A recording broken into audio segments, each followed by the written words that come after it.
Alors, on va reprendre, Bezrat Hashem, la suite. Alors, je vous avais dit que c'était un texte très compliqué et on va maintenant commencer à rentrer dans des choses un peu plus compliquées, comme on a dit. Donc, si vous vous rappelez, on avait expliqué la dernière fois le passouk vers Maskilim, Yaziru, Kizor, Kia, et comme on avait dit, les intelligents, ils resplendiront comme la splendeur de l'étendue, et c'était pour expliquer ce livre même qui s'appelle les Tikkun HaZohar, qui est ce qu'on va appeler ici le Chibura, c'est-à-dire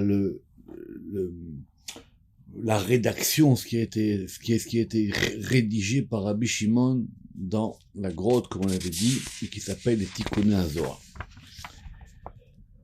Urshuta et Yahiv lehilin nishmatin. Et donc une fois qu'on a vu la dernière fois que tout ça resplendissait dans tous les lieux, dans tous les mondes, avec toutes les âmes, וכשותה יתיהיב להילין נשמתין דהצטרכו מתי הוא בתר קודשה בריחו שכינתה לקננה באי חיבורה. Et la permission a été donnée à toutes les âmes qui sont en exil, qui ont été chassées de leur lieu, et qui ont été chassées en poursuivant le Saint béni soit-il, Kouchev Rechou et la Shrina, les Kanana Baïchibura, de se nidifier, de faire un nid dans cet ouvrage. C'est-à-dire, les Tikkun HaZohar, ils parlent même des Tikkun HaZohar. Maintenant, il nous dit que cet ouvrage-là, qui s'appelle les Tikkun HaZohar dont on parle, c'est le lieu du nid. Retenez cette notion de nid. Le ken, et ça fait un verbe en araméen, les kanena, de se nidifier, de trouver leur nid dans ce livre-là. Et qui est-ce qui peut trouver un nid dans ce livre qui s'appelle Tikkun HaZohar?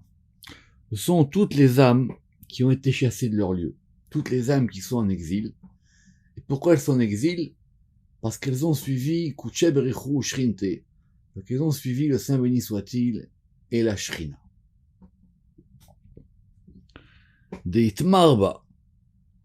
Et c'est quoi cette notion de nid? Pourquoi maintenant on va parler de cette notion de nid qui va être la notion centrale de ce cours-là qui va s'appeler l'exil de l'oiseau, pour ceux qui ont le livre à partir à la fin du folio 1b. Deitmarba, parce qu'il a été dit à propos de la Shrina, Ketzipor nodedet min kina, ken ish noded mimekomo. Le roi Salomon, il a dit dans les Proverbes, en 27.8, de même qu'un oiseau, il erre hors de son nid, ainsi un homme, ish, il erre de son lieu. Alors c'est très subtil le Tikkun HaZohar, parce qu'on va maintenant passer d'un sujet à un autre sujet. Et les sujets, à chaque fois, ils vont s'enchaîner avec des psukim. On va faire une petite parenthèse méthodologique. Dans le Zohar, en général, on a un fil et une démonstration. Et cette démonstration, elle va s'appuyer sur des versets. Et les versets, ils vont venir pour appuyer la démonstration. Évidemment, des fois, ça part d'un verset. Et de ce verset, on va amener pour expliquer quelque chose. Les Tikkun HaZohar, dans la plupart du temps, c'est différent. On explique un élément, et cet élément, il amène un verset. Et ce verset, au lieu d'appuyer la démonstration, il va donner une nouvelle idée, qui est évidemment rattachée à la première, qui va nous amener à une deuxième et une troisième. Donc c'est pour ça qu'on a cette impression dans les Tikkun HaZohar, qu'on passe d'un sujet à un autre sujet, comme si on rebondissait. Alors reprenons. Nous on était partis des Tikkun HaZohar, c'était le Chibour. Ce Chibour-là, on avait expliqué comment est-ce qu'il resplendissait. Et maintenant on explique que le Tikkun HaZohar, c'est un nid. Et que c'est le nid pour tous ceux qui sont en exil parce qu'ils ont voulu suivre la Shrina et Koucha Berichou. Alors évidemment, c'est quoi cet exil? Et on veut maintenant parler de cette notion d'exil qui serait une notion centrale dans les Hakdamot de Tikkun HaZohar et même plus tard. Donc revenons à notre verset. Le roi Salomon, il a dit Ketsipo nodedet min kina. De même qu'un oiseau, tzipor, il va errer hors de son nid. Alors aussi un homme, il peut errer hors de son lieu. Qu'est-ce que ça veut dire là? Velet tzipor et la shrinta. Oui, mais un oiseau, tzipor, et retenez qu'on aura plusieurs noms pour les noms d'oiseaux. Tzipor, c'est la shrina. Dehi mitarha mehatraha. Parce que c'est la shrina qui se chasse, qui s'en va de son lieu. La shrina, elle quitte son lieu.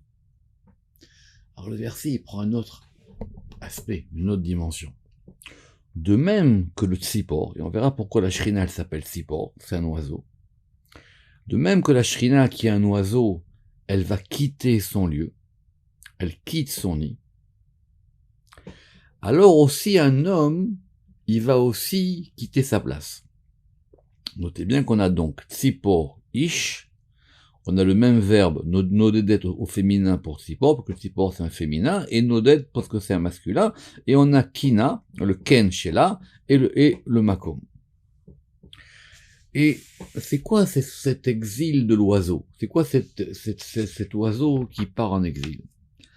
Alors c'est un verset très important, qu'on va devoir maintenant apprendre quasiment par cœur, et qui va nous occuper pendant un certain temps.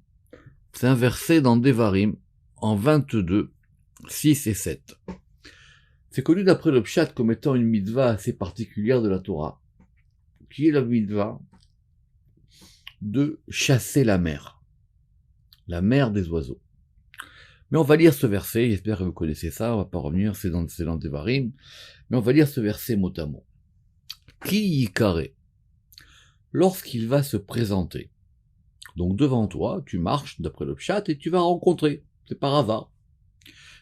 Kan tzipor, le nid d'un tzipor. Notez ce tzipor. Lefanecha, devant toi, lorsque va se présenter devant toi le nid d'un oiseau. Baderer, lorsque tu es en route. Donc tu te promènes et tu vois un nid d'oiseau devant toi. Bechol etz, et il peut se trouver donc baderer en chemin, bechol etz sur tout arbre, ou à l'arrêt ou sur la terre. Donc ce nid peut avoir plusieurs positions. Soit c'est tu le trouves, il est dans un chemin, soit tu le trouves sur un arbre, soit tu le trouves sur la terre. Efrochim, et dans ce nid, qu'est-ce qu'on a? On a des efrochim. Efrochim, ce sont des poussins, ou betsim, ou des œufs. Donc on a un nid, et sur ce nid, ou dans ce nid, évidemment, il y a des poussins ou des œufs. Ve'ahem rovetset ala efrochim ou ala betsim. Et la mère, elle est accroupie sur les poussins ou sur les œufs. D'accord, vous voyez bien la scène. L'otikahaem ala banim. Tu ne prendras pas la mère sur les fils. Donc on a Efrochim, Betsim et Banim. Après le chat, on pourrait penser que voilà, j'ai vu un nid et dans le nid il y a des œufs ou des oisillons et moi je veux prendre un œuf. Alors je peux pas prendre la mère sur les fils. Maintenant pourquoi est-ce qu'on est passé de Efrochim, Betsim et Banim? C'est une bonne question. On va y revenir. Shaleach teshalach et ta'em. Donc c'est le verset 7. C'est marqué 2 fois. Shaleach, renvoyer. Teshalach, tu renverras 2 fois. Et ta'em, la mère. Vetabanim tikarlach. Et les fils, tu les prends pour toi.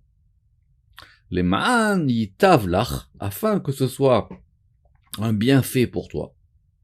Ve'arachta yamim, et tu rallongeras les jours.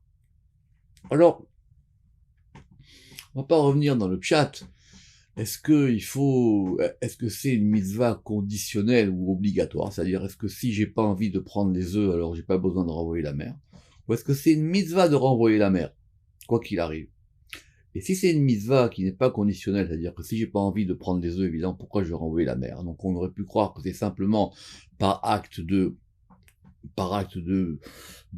pitié envers les animaux. Alors je vais renvoyer la mère parce que je peux pas, la mère elle va pas supporter que je prenne les oisillons ou les œufs.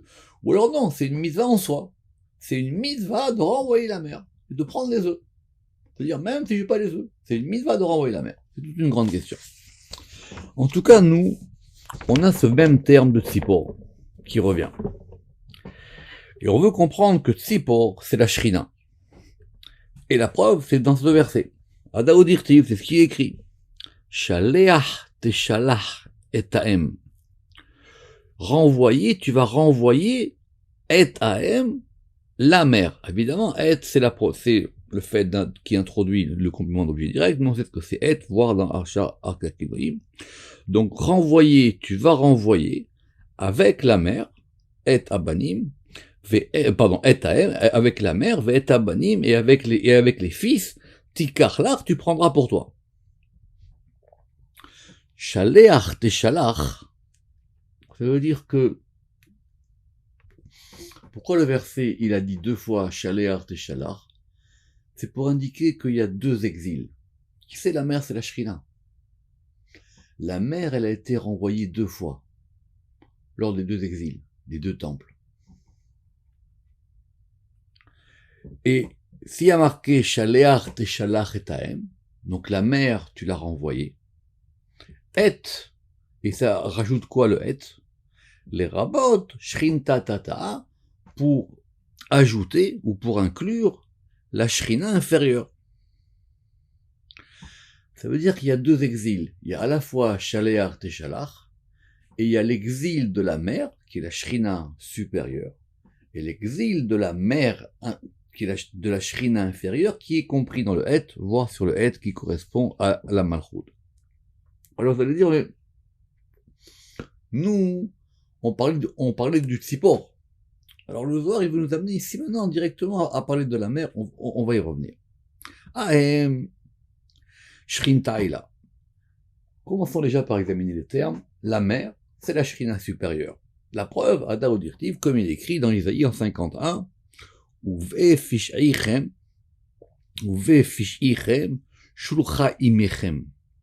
Et par vos péchés a été renvoyée votre mère. Donc la mère, c'est la shrina. La mère, c'est la shrina, bina, etc. Tout ça, on sait, c'est le 2e hé du tétragramme. Detarvaehu, itazarchu matraoun, parce que les 2, c'est-à-dire, c'est qui les 2? Ben, la shrina supérieure et la shrina inférieure.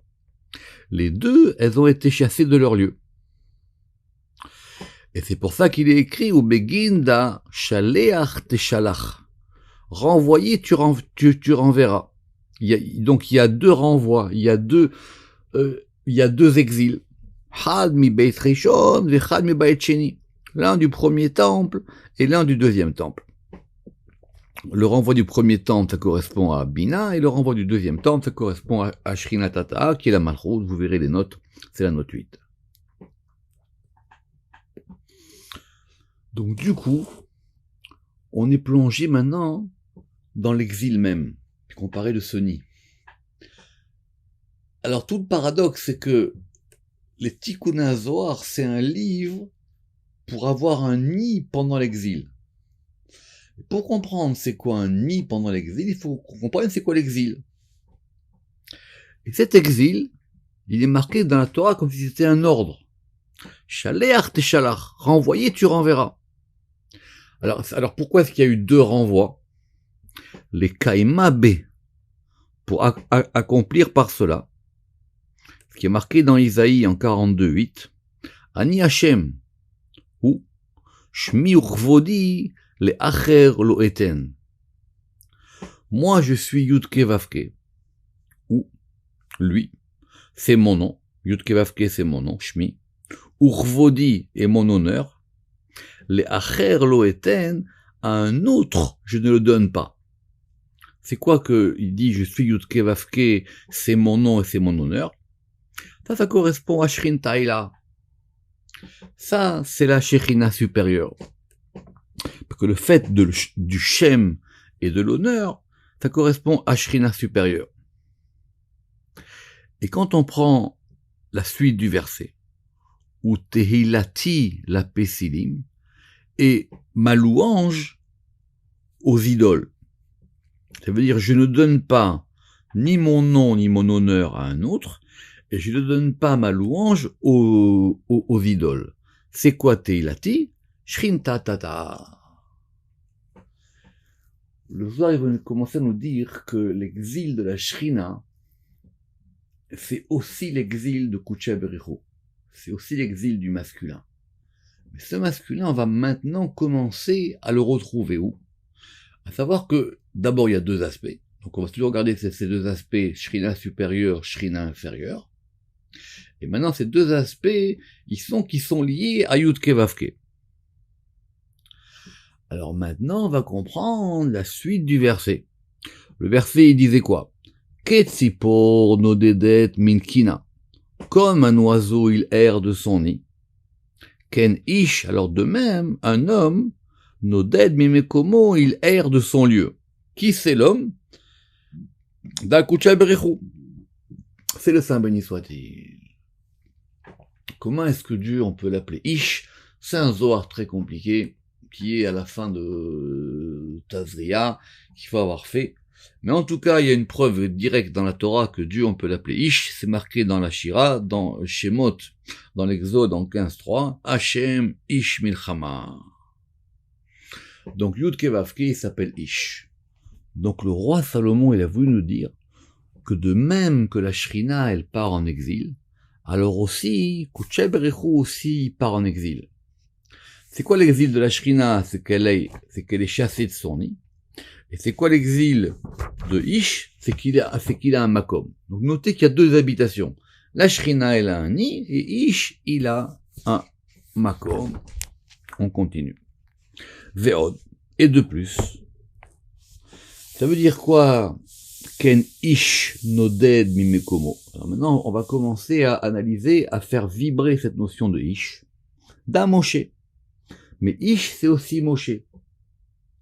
Dirtiv, comme il est écrit, Vea Ish Moshe Anav Meod. C'est marqué dans la Torah qu'on a appelé Moshe comme étant Ish. Et l'homme Moïse, il était très humble en nombre 12-3.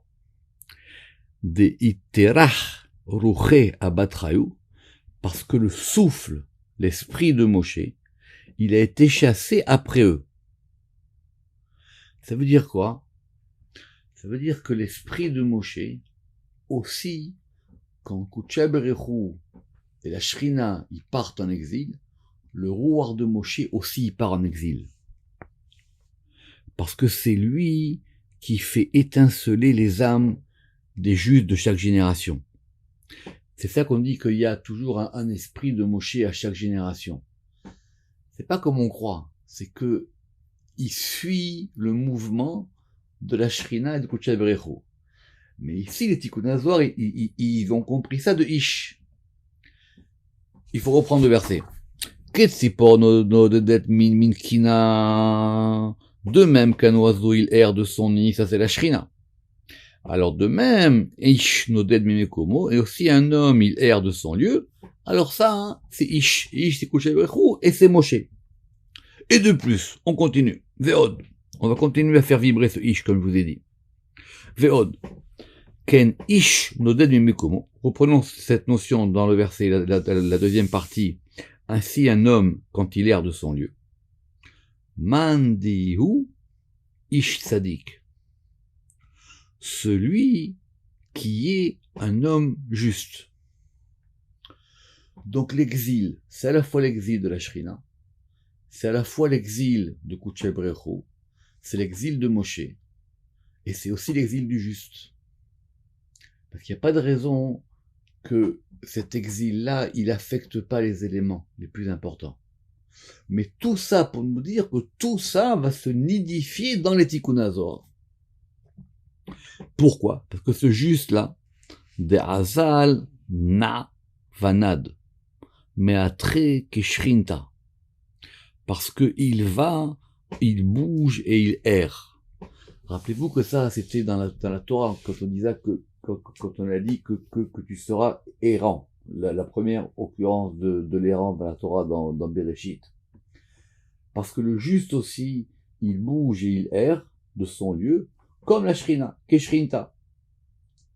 Des Tmarba, et il a été dit à propos de la Shrina, Velo Matza Ayona Manuach. Et lorsque, dans l'histoire de Noé, il y a marqué que la colombe n'a pas trouvé de repos. Alors Ramak, évidemment, qui est très subtil, il dit, mais on était à Tzipor. Tzipor, c'est un oiseau. Maintenant, c'est quoi la colombe? Alors il dit, alors que l'oiseau, le Tzipor, il désigne la Shrina lorsqu'elle est hors de son nid, ou lorsqu'elle est en exil, et elle n'a que des nids, on verra plus tard. Alors la colombe, elle, c'est la Shrina lorsqu'elle est dans le temple. Donc il y a plusieurs degrés. Donc on va maintenant comprendre cette notion de l'exil par rapport à un oiseau. Alors cet oiseau, au départ, il s'appelait comment? Il s'appelait Tzipor, dans le verset de Salomon. Après, on a dit qu'il s'appelait Tzipor dans le verset où on doit renvoyer la mer. Et maintenant, pour comprendre que cette Shrina, elle peut bouger, elle s'appelle aussi Yona. Mais Yona, c'est un degré plus fort. Qu'on verra que Israël a été comparé à une colombe.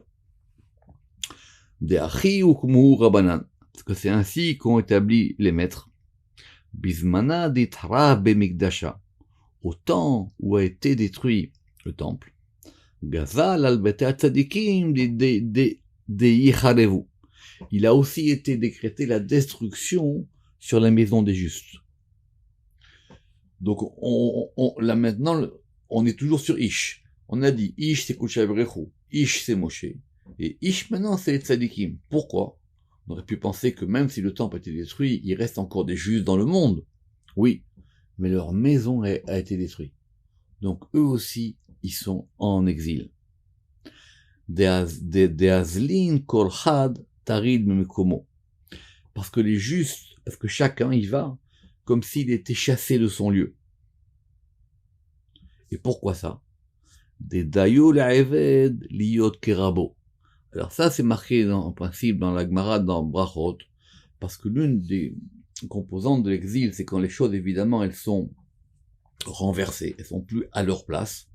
Alors l'esclave, il est comme son maître. Donc le juste, il perd aussi sa place. Il perd sa place et il sait plus où il est. Veraza de Mila. Et c'est quoi maintenant le secret de cette chose-là? C'est quoi l'exil du juste? C'est ce qui est marqué dans Job, parce que Job il a dit, en 15-23, Noded hu la lechem. Lui, il est noded, c'est toujours le même verbe qu'on avait vu dans le premier verset de Michelet. Il erre, lui, pour le pain. Il cherche son pain. Aïe. Et il sait pas où est ce pain. Alors ce mot de aïe, on l'a déjà vu plusieurs fois dans Arkakinoïm, Aleph, Yud, Ke, c'est expliqué aussi effectivement dans Echa. Où est-ce que c'est le aïe? Le aïe, c'est un nom divin, parce qu'il se dit aïe de Merachem Ale. C'est quoi ce degré? Où est celui qui peut le prendre en miséricorde? Il trouve pas l'unification. Donc on pourrait dire que maintenant, on va intensifier et développer cette notion d'exil. C'est l'exil de Kodesh Avrechu, c'est l'exil de la Shrina, c'est l'exil de Moshe, c'est l'exil des tzadikim, parce que même des justes, parce que même eux, ils perdent leur maison et ils cherchent l'unité et ils ne la trouvent plus. Alors c'est une bonne question, c'est-à-dire qu'il y a des justes, mais ils arrivent pas, il leur manque un degré. Et ce degré ici, c'est qu'ils n'arrivent pas à se reconnecter à l'unité. Pourquoi? Parce qu'ils ont perdu eux aussi leur habitation. Ou Fari. Et aussi de même, En Menahel là, il n'y a pas de dirigeant pour elle, en Isaïe 51-18. Ça veut dire que l'esclave, il est comme le maître, et elle n'a pas de direction. Comme dit le Rama, on a perdu l'union entre le masculin et le féminin. Ou Berinda, et c'est pour ça qu'on a dit, Dayo le'eved le'meve kerabé. Alors, si vous vous rappelez, avant, on l'avait vu en hébreu, Dayo le'eved liot kerabo, en hébreu kerabo, et là maintenant c'est en araméen. Bon, c'est pas grave, il y a des sauts de langage dans la Tikkun HaZohar. Vedet lechem, et ça veut dire quoi qu'ils cherchent leur pain? Vous lirez la note 22 si vous voulez. Et c'est quoi qui veut dire qu'il n'y a pas de pain? Ils cherchent leur pain. Vedet lechem el oraita, le pain c'est la Torah. La Torah elle est comparée au pain. C'est ce qui nourrit l'homme. Et donc ils cherchent leur pain. La recherche du pain dans le verset de Job, dit le Ramak, c'est la recherche de la Torah. Parce que l'exil de la Shrina, c'est aussi l'exil de la Torah. Aïe, garam, les mare Torah, de azlin mitarchin. Et donc maintenant, non seulement les justes, même les maîtres en Torah aussi, ils sont chassés. Ils ont plus leur maison. Zaka, Ihu, Mare, Metifta, Mare, Midrash, Mare, Torah. Heureux sont les maîtres des académies, les maîtres des maisons d'études, les maîtres de la Torah. Pourquoi il y a 3 termes? Vous verrez dans les notes 24, 25, 26 que les maîtres de l'académie, ce sont ceux qui ont un moment dans la journée pour étudier. Les maîtres de la maison d'études, ce sont ceux qui enseignent le jour, et les maîtres de la Torah, ce sont ceux qui enseignent jour et nuit. Donc il y a les 3 degrés, soit on étudie un petit peu, soit que le jour, soit le jour et la nuit. Mare Midrash, Mare Torah. Parce que le roi David, il a dit dans les psaumes, Gam Tzipor Matzah Bait. Même l'oiseau, il a trouvé une maison. On revient sur ce Tzipor. Rappelez-vous, c'est le psaume qui est connu, Gam Tzipor Matzah Bait, ou Deror Kenla, et le Deror, qui est encore un autre type d'oiseau, lui aussi, il a un nid. Parce que même l'oiseau, il a trouvé une maison. Bait de Nishmaïn pardon. Bait de Nishmaïn be Pidgame Oraita. Une maison où sont entendues des paroles de Torah. Parce que ce Tzipor, qui désigne la Shrina, en exil, lui, il trouve une maison. Donc on est passé de Ken, du nid à la maison, dans les lieux d'études. Parce que c'est dans les lieux d'études que se trouve la Torah. Donc maintenant, non seulement on décrit les éléments qui partent en exil, mais on décrit la dynamique de l'exil. Donc maintenant, comme l'exil il est partout, alors le tzipor de la Shrina, il va essayer de trouver une maison là où il y a de la Torah. On verra après que c'est expliqué par les commentateurs que du coup la Shrina, c'est pour ça qu'elle est dans les synagogues et elle est dans les maisons d'études. C'est pour ça que la maison d'études a toujours une sainteté plus grande qu'une maison qu'une maison de prière. Parce que il y a plus de Torah dans la maison d'études que la maison de prière, c'est expliqué dans la Halakha. Des Beatar, des Hit, Taman Torah. Parce que dans un lieu où se trouve la Torah, et la Torah c'est quoi? C'est Tiferet, des Ihu Amuda de Msaïta, qui est la colonne du centre. Gam Sipor Matsabai Taman, même l'oiseau, il trouve une maison là-bas. Donc la seule chose qui donne une assise, une habitation, on pourrait dire, un peu dans l'exil, c'est le fait qu'il y ait de la Torah. En fin de compte, on avait voulu parler de Kucha Berichou. On a parlé de la Shrina. On a parlé du Tzadik qui est Yesod, et maintenant on va remonter dans Tiferet. Ou Berinda ou Kmoa Rabanan. Et c'est à cause de cela que nos maîtres, ils ont établi, c'est une Gemara dans Sanhedrin, Kol Bait She'en Nishmaïn Bo Divrei Torah, les Sof ou Charev.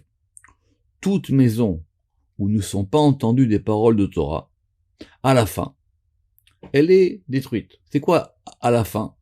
C'est-à-dire à la fin de tous les degrés. Donc on cherche maintenant à établir un nid. Mais doucement, le Zohar, il nous amène ici de Ken à Bait. Évidemment, une maison, c'est plus fort qu'un nid. Un nid, c'est éphémère, c'est provisoire, on change de nid, même les oiseaux, ils changent de nid. Ce degré de la maison est un degré qui, en fin de compte, permet de se protéger pendant l'exil, et il n'y a de maison que par rapport à la Torah. Veilin des Nishmaïn d'Ivre Torah Beun. Et les maisons où on entend des paroles de Torah en elles. Alors ces maisons, elles s'appellent Betsim, Efrochim, Banim. Elles ont ces 3 degrés du verset. C'est-à-dire les œufs, les poussins et les fils. Parce que ce sont les 3 catégories. Donc on comprend maintenant pourquoi la mère, elle est renvoyée, et quand on avait décrit le nid, le verset n'était pas clair. On ne savait pas si on parlait, je répète, soit des betsim, des œufs, soit des frochim, soit des poussins, soit des fils. Et c'est quoi ces 3 degrés? Betsim, Mari Mikra. Les œufs sont ceux qui sont des maîtres dans la lecture de la Torah. Efrochim, Mari Mishnah. Les poussins sont des maîtres dans la Mishnah. Un œuf, il n'est pas encore éclos. Donc, un œuf, il n'est pas encore éclos. Donc, c'est un œuf, c'est quelqu'un qui étudie juste la Torah. Efrochim, un poussin, c'est un degré plus développé. Ça, c'est les maîtres de Mishnah. Mais les banim, les fils, ça, ce sont ceux qui ont accès à la Kabbale. Ce sont les marés Kabbalah. Ve'alayhu itmar, et c'est pour ça que le verset, il avait dit, et on reprend notre verset, Ve'ahem rovetset alefrochim ou alabetsim. Et la mère, elle est accroupie sur les poussins et sur les œufs. Shaleach teshalach et ahem, et alors là, tu vas renvoyer la mère. Pourquoi? Parce que ces 2 premiers degrés, qui sont ceux qui sont les maîtres de la lecture du Mikra, et les frochim qui sont Maré Mishnah, quand la mère elle s'en va, eux ils restent dans le nid. Ces 2 premières catégories, ils ne peuvent pas suivre la mère dans l'exil. Les seuls qui sont capables de suivre le mouvement de la Shrina dans l'exil, vous voyez qu'il y a marqué Vetabanim, Tikachlar, vous relirez le verset, sont ceux qui sont les Maré Kabbalah. Parce qu'eux, ils sentent, ils connaissent le mouvement de la Shrina. Les autres, ils voient rien. Aval. Al-Maré Kabbalah Itmar. C'est pour ça qu'à propos des maîtres de Kabbalah, il a été dit, Lotikachem alabanim. Le verset, quand il dit tu ne prendras pas la mer, il n'a pas dit tu ne prendras pas la mer sur les poussins, ni tu ne prendras pas la mer sur les œufs. Tu ne prendras pas la mer sur les fils. Parce que le degré de ceux qui sont dans la Kabbalah, c'est d'un niveau supérieur à ceux qui sont dans le Mikra, dans l'écriture et dans la Mishnah. Eux, ils sont toujours liés à la mer. Delet sehlatanu lishtamuda bishrinta kehilin mare Kabbalah. Parce que il n'y a d'intelligence pour connaître la Shrina que uniquement chez les marés Kabbalah. Donc l'otika ha'em ala banim, ça veut dire c'est pas possible, tu peux pas le faire. Tu peux pas le faire parce que les banim, ils sont liés à l'oiseau. Ils sont liés à la mer qui est le tzipor. Ve'ilin, et donc ceux qui sont les marés Kabbalah, ceux qui sont en rapport avec la Shrina. Avdin la dira les kutsha berechu. Ce sont eux qui font une demeure à elle et au Saint béni soit-il. C'est très fort. Ça veut dire que seuls ceux qui connaissent les secrets, ceux qui sont ce qu'on appelle ici les marés Kabbalah, eux, ils sont capables de faire. Alors c'est même plus un nid. C'est dira. C'est une habitation. Les kutsha berechu. Ou farchin ima. Et ils volent avec elle. Puisqu'on avait dit que c'était l'oiseau. Et ils volent avec elle. Bechol atar de i parhat. Et dans tout lieu où elle, la Shrina, elle s'envole, alors eux aussi, ils sont en exil avec elle dans son renvoi. Parce qu'ils sont capables à chaque fois de reconstruire une habitation provisoire, ici le nid, pour Kutsha Berechu et la Shrina. C'est pour ça qu'en exil, tout dépend maintenant de la Kabbalah. Tout le secret de l'exil, ça dépend que de la Kabbalah. Les marées Mishnah, il a dit le Zohar ici, très dur. Les marées Mishnah, les marées Mikra, eux c'est bon, ils sont derrière. Ceux qui sont capables de faire une demeure à la Shrina et à Koucheb, on va dire les deux, le masculin et le féminin, sont les marées Kabbalah. Aval les frochim, maintenant les poussins, eux, ils n'ont pas d'ailes. Les gatfin des lunchlemin, leurs ailes, elles ne sont pas complètes. Des parchin béou, pour pouvoir s'envoler avec elles. Et oui, un poussin, ça vole pas. Des hinoun, picoudé des assez. Parce que, alors, ça veut dire quoi qu'il leur manque des ailes? Alors évidemment, littéralement, il leur manque des ailes, ça veut dire qu'ils peuvent pas s'envoler. Très bien. Donc, comme ils peuvent pas s'envoler, ils peuvent pas la suivre. Mais c'est quoi ici cette notion d'aile? Des hinoun, pekoudé des assez. Parce qu'ils n'ont pas les commandements positifs qui vont leur permettre d'unifier, de s'envoler et de s'unir avec la Shrina et Koucheb Rechou. Alors s'il en est ainsi pour les poussins, Kol Sheken Betsim a plus forte raison pour les œufs. Les œufs, ils ont rien. Ils ont même pas d'ailes. Ou Beginda Itmar Alaihu Legabeima. Et à cause de ça, il a été dit sur eux, à propos de la mer, Legabeima, Shaleach Teshalar Etaem. Donc maintenant, renvoie la mer, et que la mer, elle quitte les betsim, elle quitte les œufs, et elle quitte les poussins, parce que eux, ils méritent pas d'être avec la mer.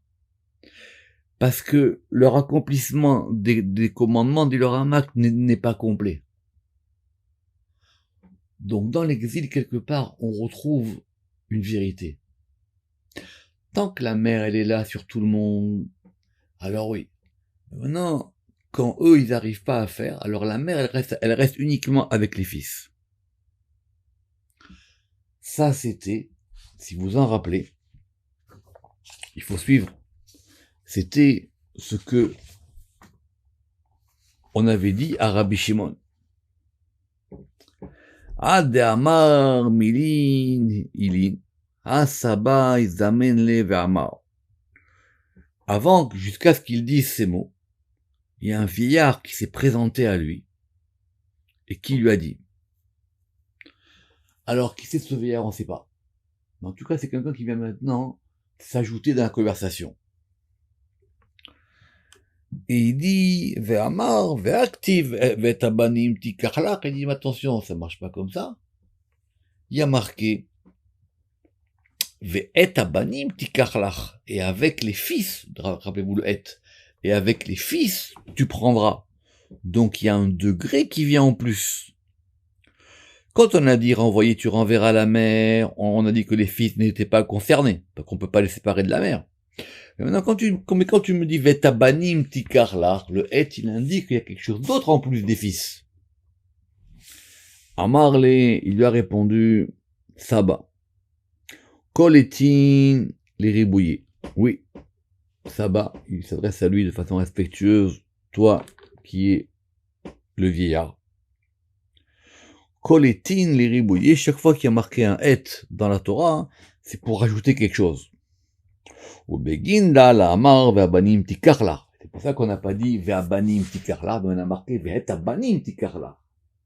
Et là, ve'et, alors ça veut dire quoi ce ve'et? Les rabot et frochim. C'est pour pouvoir rajouter les poussins en plus. Avalo amar abanim tikarlar. Alors pourquoi? Parce que ce degré intermédiaire qui s'appelle les poussins, eux, ils vont avec les marées Kabbalah. Alors on a maintenant toute j'allais dire une archéologie, mais c'est pas le bon terme, de ce qui se passe dans l'étude de la Torah. Il y a les marées Mikra, ça ce sont les œufs. Il y a les marées Mishnah, ça ce sont les poussins.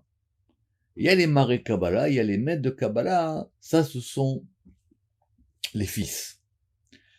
Quand on a dit et abanim, alors ça veut dire les marées Mishnah qui sont entre les deux, les poussins, ils ont pas d'ailes, mais les fils ils peuvent l'aider. Quelqu'un qui est ici on appelle les marées Mishnah, qui connaissent les secrets de la Mishnah, alors eux, ils peuvent pencher du côté de la Kabbalah. Parce qu'ils sentent que dans l'étude de la loi orale, il y a quelque chose de plus.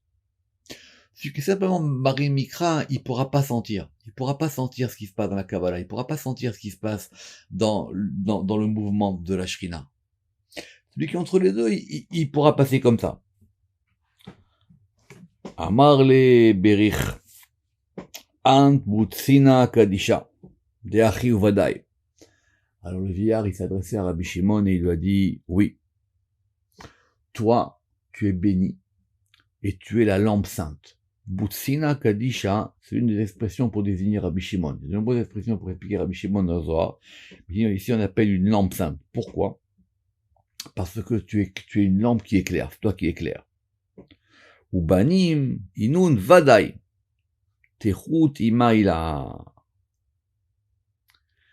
Mais les fils, eux, assurément, ils sont en dessous de la mer supérieure, de Emaïla.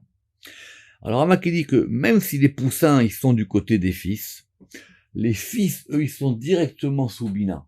Alors, effectivement, même les poussins, ils sont entre les deux, mais les fils, eux, c'est sûr qu'ils sont directement à ce degré de Shrina supérieur. Alors maintenant, vous reverrez le cours de la semaine dernière, de la dernière fois, on va revenir maintenant à toutes les catégories qu'on avait données à la fin du folio 1. Qu'est-ce qu'on avait dit? On avait dit qu'il y avait les chassidim, il y avait les généreux, il y avait les giborim, il y avait les forts. Donc, chassidim, évidemment, c'est chesed, giborim, c'est gvura, maré Torah, les maîtres de la Torah, c'est tiferet, les chosim, les visionnaires, les neviim, d'accord? Les chosim et les neviim, c'est netzach et od, les visionnaires et les prophètes, et les tzadikim. C'est quoi ça maintenant? C'est qu'on veut maintenant analyser le Tikkun Hazor. Maintenant, ça y est, on est parti. Maintenant, on est parti dans ce mouvement. Alors maintenant, on va analyser tous les degrés dans l'étude de la Torah pour comprendre ce degré de Banim. Les chassidim, ils sont misitra de Chesed, d'Arga et Abraham. Les généreux, ils sont du côté de Chesed, qui est le degré de Abraham. Veokmoa, allez. Et on a établi sur lui. En chassid est là à mitrased im kono. Il n'y a de généreux que celui qui est généreux avec son maître. Littéralement im kono, c'est-à-dire avec celui qui l'a acheté, son acquéreur, son propriétaire. Mais le Zohar ici, il veut faire comprendre que kono, c'est le même vocable que ken. David les kan ou arsania dile, parce qu'il va lui confectionner un nid qui est son auberge. Alors, pas facile de comprendre cette transition ici. Est-ce qu'on veut dire que maintenant, même au degré de chesed, on peut faire un nid? Alors apparemment oui. On veut comprendre maintenant qu'est-ce qui va le faire, ce nid. Nous, on a compris que c'était Maré Kabbalah, mais Maré Kabbalah, on l'a pas établi littéralement. Alors maintenant, on va essayer de le déployer dans les sirotes. Veda, Shrinta Dei. Et c'est ça la Shrina. Parce que la Shrina, elle est, par rapport à quoi? Par rapport à ce degré, la Shrina, elle est le nid. Dei Kandila, elle est son nid. Bait dile, Kan dile, de son nid au masculin. Bait dile, sa maison à lui. Et Chal dile, son palais à lui. Malon dile, son hôtel. Alors on a maintenant tous les degrés d'habitation. Et qui c'est qui fait l'habitation? C'est la Shrina qui fait l'habitation pour Kucha Berecho. Et donc maintenant, si vous avez bien suivi le fil, on va revenir pour expliquer maintenant la notion du nid. On passe au folio 2A. Vous lirez les notes de 48 à 52, page 39. On reprendra la semaine prochaine. Baruch Adonai Le'olam. Amen ve Amen.